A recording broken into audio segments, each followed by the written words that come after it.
کسی کو کیا الزام دوں صاحب، زندگی میں ستانے والے بھی اپنے تھے، دفنانے والے بھی اپنے تھے۔ اپنی اندھیری قبر کو روشن کرنے کی تیاری کریں صاحب۔ آج زندہ انسانوں سے لوگ وفا نہیں کرتے، کل مٹی میں پڑے مردوں کے لیے دعا کون کرے گا؟ حضرت سیدنا عثمان غنی رضی اللہ تعالی عنہ، آپ جب بھی قبرستان میں آتے تو اتنا روتے خون کے آنسو رویا کرتے تھے، یہاں تک کہ آپ کی داڑھی مبارک آنسوؤں سے تر ہو جایا کرتی تھی۔ کسی نے پوچھ لیا، حضرت آپ امیر المومنین ہیں، آپ جب جنت کا تذکرہ فرماتے ہیں، جہنم کا تذکرہ فرماتے ہیں، اس وقت تو آپ نہیں روتے، لیکن آپ جب بھی قبرستان میں آتے ہیں، کسی قبر کو دیکھتے ہیں تو آپ زاروں قطار کیوں روتے ہیں؟ آپ نے فرمایا، وہ پوچھنے والے، قبر آخرت کی منزلوں میں سے پہلی منزل ہے، اگر یہاں نجات مل گئی تو بعد کے سارے مراحل آسان ہو جائیں گے، اگر یہاں نجات نہ ملی تو بعد کے سارے مراحل دشوار ہو جائیں گے۔ قبر آخرت کی منزلوں میں سے پہلی منزل ہے۔ میرے کریم نبی فرماتے ہیں کہ میں نے اپنی آنکھوں سے جتنے بھی مناظر دیکھے ہیں، قبر کا منظر ان سب سے ہولناک ہے۔ جوانوں، کہاں گئے وہ لوگ جو اکڑ اکڑ کر چلا کرتے تھے، جن کے اندر فخر اور غرور کوٹ کوٹ کے بھرا ہوا ہوتا تھا، جو اپنے بدن پر چٹکی مٹی کی بھی نہیں پڑنے دیتے تھے؟ ہائے، آج ان کے کفن بھی تار تار ہو گئے ہیں، آج ان کا موٹا تازہ بدن مٹی کا رزق بن گیا، آج ان کی ہڈیاں بھی گل گئیں، ان کی کوٹھیاں، بنگلے، محل قبر میں تبدیل کر دیے گئے۔ کتنے لوگ تھے جو ہمارے ساتھ چلا کرتے تھے، جو ہمارے ساتھ بیٹھا کرتے تھے، جو ہمارے ساتھ بولا کرتے تھے، مسکرایا کرتے تھے۔ آپ ذرا اپنے ذہن پہ زور دیں، گلی محلے کے لوگ، عزیز و اقربا، دوست، رشتہ دار، آباء و اجداد، اگر یہ ساری فہرست اپنے ذہن پہ لائیں تو ایک دم خیال آتا ہے، فلاں بھی چلا گیا، فلاں بھی چلا گیا۔ جوانوں، اگر وہ چلے گئے ہیں تو رہنا یہاں ہم بھی نہیں ہیں۔ جوانوں، آج ہمارے پاس وقت ہے مالک کی چوکھٹ پہ آنے کا۔ جوانوں، جوانی وہی ہے جو مالک کی چوکھٹ پہ گزر جائے، جوانی وہی ہے جو مالک کی دہلیز پہ گزر جائے۔ اوے، مالک کی چوکھٹ سے ہٹ کر گزرنے والی زندگی وہ زندگی نہیں ہے، وہ تو قیامت والے دن شرمندگی ہی شرمندگی ہے۔ زندگی وہی ہے جو مالک کی چوکھٹ پہ گزر جائے۔ ایک بزرگ سے پوچھا گیا، بابا جی کتنی عمر ہے آپ کی؟ تو بزرگ نے کہا، بیٹا ہے کوئی 14-15 سال۔ نوجوان نے کہا، بابا جی لگتا ہے آپ کو جوان ہونے کا کچھ زیادہ ہی شوق چڑھ گیا ہے، 15 سال عمر آپ کی۔ اس بابا جی نے کہا، نہیں بیٹا، جب سے توبہ کر کے اللہ سے صلح کی ہے نا، 15 سال گزر گئے۔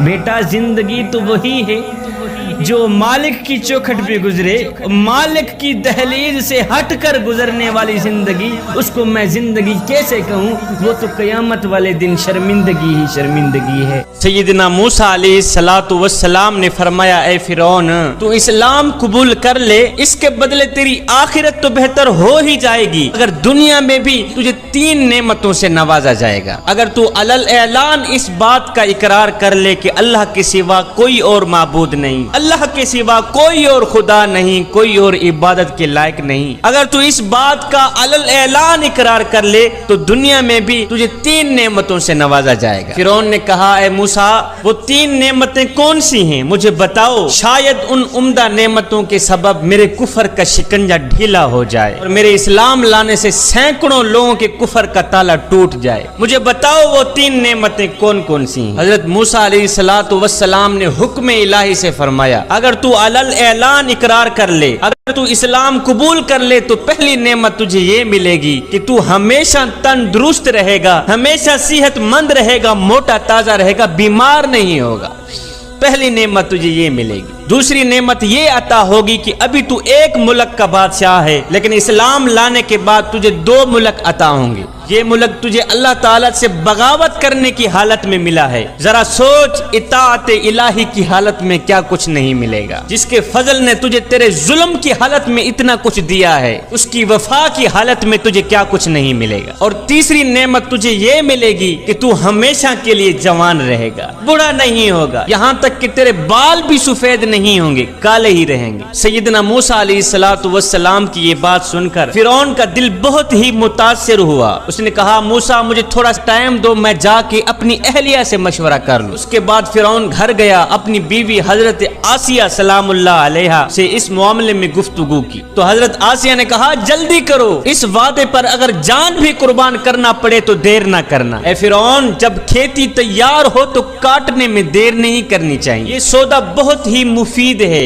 اب تک جو وقت گزرا ہے بے فائدہ ہی گزرا ہے، تجھے مبارک ہو، خورشید تیرے سر کا تاج ہو، بلندی تیرا مقدر بن جائے۔ اے فرعون سیدنا موسیٰ علیہ السلام نے تجھے یہ آفریں دے کر تیرے برائیوں کی پردہ پوشی کی ہے، تجھ پر احسان کیا۔ اے فرعون موسیٰ علیہ السلام نے جو تجھے دعوت دی ہے یہ کوئی ایسی ویسی بات تو نہیں ہے جس سے تمہیں کسی سے مشورہ کرنا پڑے، فوراً ہی قبول کر لو۔ اے فرعون یہ عنایت تجھ پر خدا کی ایسی ہے جیسے ابلیس لعین پر رحمت ہونے لگی ہو، یہ حق تعالیٰ کا کوئی معمولی کرم نہیں ہے کہ تجھ جیسے سرکش اور ظالم کو بھی معاف کر دے۔ تو سوچ بچار نہ کر، ایک آنسو کو فوراً ہی بہا دے اور اپنے نفس کو جھکا دے۔ بیوی کی یہ باتیں سن کر، بیوی کا یہ مشورہ سن کر فرعون نے وہی ناپاک الفاظ پھر سے دہرائے، اچھا پھر میں اپنے وزیر حامان سے مشورہ کر لوں۔ یہ سن کر آسیہ نے کہا اپنے وزیر حامان سے مشورہ کبھی نہ کرنا، اس کے آگے اس بات کا ذکر بھی نہ کرنا، اس لیے کہ وہ اس کا اہل نہیں ہے، اس لیے کہ نا اہل کے وزیر بھی نا اہل ہی ہوتے ہیں۔ ہر شخص اپنے ہم جن سے ہی مشورہ لینا پسند کرتا ہے۔ الغرض فرعون نے حامان سے ساری باتیں کہہ ڈالی اور حامان سے مشورہ مانگا کہ اب مجھے کیا کرنا چاہیے۔ حامان لعین یہ مشورہ سن کر لال پیلا ہو گیا، غصے میں آ کر آگ بگولا ہو گیا، اپنا گریبان پھاڑ ڈالا، اس نے شور مچانا شروع کر دیا، رونا دھونا شروع کر دیا، اپنی دستار کو زمین پر پٹک دیا، کہنے لگا ہائے آپ کی شان میں موسیٰ نے اتنی بڑی گستاخی کر دی، نعوذ باللہ آپ کی شان تو یہ ہے کہ تمام کائنات آپ کی مسخر ہے، مشرق سے مغرب تک سب لوگ آپ کے پاس خیراج لے کے آتے ہیں، میرے سرتاج موسیٰ نے آپ کی سخت ترین گستاخی کی ہے، لہٰذا اس کو اس کی سزا دینی چاہیے، آپ تو خود پوری دنیا کے معبود ہیں، پوری دنیا کے خدا ہیں، نعوذ باللہ کیا آپ موسیٰ کی بات مان کر ایک ادنا غلام بننا چاہتے ہیں؟ میرے سرتاج اگر موسیٰ کی بات ہی ماننی ہے، اگر اسلام قبول ہی کرنا ہے تو پہلے مجھے مار ڈالو پھر اسلام قبول کرنا، کم از کم میں آپ کی یہ توہین اپنی آنکھوں سے تو نہ دیکھ سکوں کہ آسمان زمین بن جائے اور خدا بندہ بن جائے۔ حامان ملعون کے مشورے سے فرعون نے قبول اسلام سے انکار کر کے خود کو دائمی رسوائی اور عذاب کے حوالے کر دیا۔ جب فرعون حامان لعین کے بہکاوے میں آ گیا اور موسیٰ علیہ السلام کی دعوت کو ٹھکرا دیا، اسلام قبول نہ کیا، تو موسیٰ علیہ السلام نے فرمایا اے فرعون ہم نے تو بہت ہی سخاوت اور عنایت کی تھی، مگر افسوس صد افسوس یہ گوہر نایاب تیرے مقدر میں ہی نہیں تھا۔ جوانوں اس واقعے سے ہمیں ایک نصیحت ملتی ہے، وہ یہ ہے کہ انسان کو کبھی بھی کسی نااہل سے مشورہ نہیں کرنا چاہیے، مشورہ ہمیشہ اس انسان سے کیا جائے